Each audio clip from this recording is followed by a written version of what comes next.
ایک منٹ رکیں دوست، حضرت یہ کا کہتی ہیں بیان اگر کوئی سن لیں۔ رمضان میں فوت ہو جائے تو کیا اس کو عذاب قبر ہوگا؟ دیکھیں حدیثیں یہی کہتی ہیں کہ جو رمضان میں فوت ہوا اس پر سے عذاب ہٹا لیا جاتا ہے، عذاب قبر اسے نہیں ہوگا۔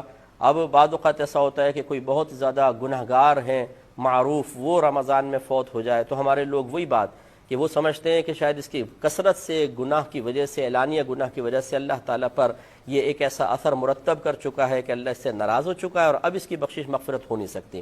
اب جب اس قسم کی حدیثیں ذکر کی جاتی ہیں جی رمضان میں اگر کوئی فوت ہو جائے عذاب قبر نہیں ہوگا، بولتے ہیں کہ یہ کیا بات ہوئی، ساری زندگی گناہ کر رہا ہے پھر بھی کچھ نہیں ہوگا، تو بھئی آپ کون ہوتے ہیں؟ آپ کی جیب سے کوئی پیسے نکال رہا ہے وہ، یا آپ کی کوئی پراپرٹی اس نے قبضے میں لے لی ہے، یہ اس کا معاملہ ہے، اس کے رب کا معاملہ ہے، آپ کو کیا تشویش ہے؟ بلکہ اس طریقے سے اللہ تبارک و تعالی کی تقسیم پر اعتراض کر کے آپ گناہ گار ہوں گے۔ آپ نے نیک عمل کر کے کون سا کمال کر لیا ہے؟ یہ آپ کا کمال نہیں، یہ اللہ تبارک و تعالیٰ کا کرم ہے کہ اس نے آپ کو بے شمار گناہوں سے بچایا ہوا ہے، تو یہ ہمارا کوئی کمال نہیں ہے۔ اس طرح اس شخص نے اگر گناہ کیے ہیں تو اللہ تبارک و تعالیٰ نے اپنے عدل سے اسے نفس و شیطان کے حوالے کر دیا اور لڑنے کا موقع فراہم دیا، وہ شکست کھا گیا، اور آپ کو اللہ نے اپنے فضل سے نفس و شیطان کو مغلوب کر کے عبادات کی توفیق عطا فرمائی۔ دونوں جگہ، ایک جگہ عدل ہے ایک جگہ فضل ہے، لہٰذا ہمارا کوئی کمال نہیں ہے۔ اس لیے کسی شخص کے بارے میں آپ یہ گمان نہیں کر سکتے ہیں کہ یہ ضرور جہنم میں جائے گا، اور اگر کوئی کہے کہ نہیں حدیث کے مطابق اس کی بخشش ہو جائے گی تو آپ اعتراض کرنا شروع کر دیں کہ بھئی کیوں بخشش ہو جائے گی؟ بھئی آپ کون ہوتے ہیں کیوں کہنے والے؟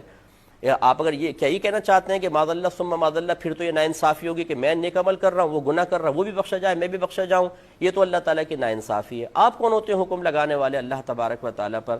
اس لیے وہ کتنا ہی گناہ گار اور پاپی ہو، ساری زندگی شرابیں پیتا رہے، ساری زندگی زنا کرتا رہے، اللہ تعالیٰ اس کے بندے کا معاملہ ہے۔ ہو سکتا ہے وہ شخص ایسی توبہ، موت سے پہلے ایسی توبہ کر چکا ہو کہ اللہ تعالیٰ اس کی سارے گناہ بخش دے، بغیر توبہ کے بھی مر گیا لیکن اللہ تبارک و تعالیٰ نے اس کو رمضان میں موت دے دی، اور کسی نے اس کے لیے دعا کر دی، اللہ تعالیٰ اس کے وسیلے سے بھی اس کو بخش سکتا ہے۔ میرے آقا صلی اللہ علیہ وسلم نے ارشاد فرمایا کہ میری امت گناہوں سمیت قبر میں جائے گی اور مغفرت شدہ اٹھے گی، اور اس کی وجہ بیان فرمائی لوگوں کی دعائیں مغفرت کی بنا پر۔ یہ شرح الصدور کے اندر یہ حدیث پاک موجود ہے۔ تو پوری امت کے ساتھ یہ معاملہ نہیں، لیکن اکثر کے ساتھ ایسا معاملہ ہے، کیونکہ بعض سرکار کے امتی جہنم میں بھی جائیں گے اور پھر آپ کی شفاعت سے وہ باہر آئیں گے، لیکن یہ اکثر لوگوں کے بارے میں سرکار کا قول ہے کہ میری امت گناہوں سمیت۔ ایک روایت میں ہے کہ میری امت گناہ سمیت قبر میں جائے گی تو جمعے تک انہیں عذاب ہوگا، اگر عذاب ہو رہا ہے جمعے کے بعد عذاب اٹھا لیا جائے گا۔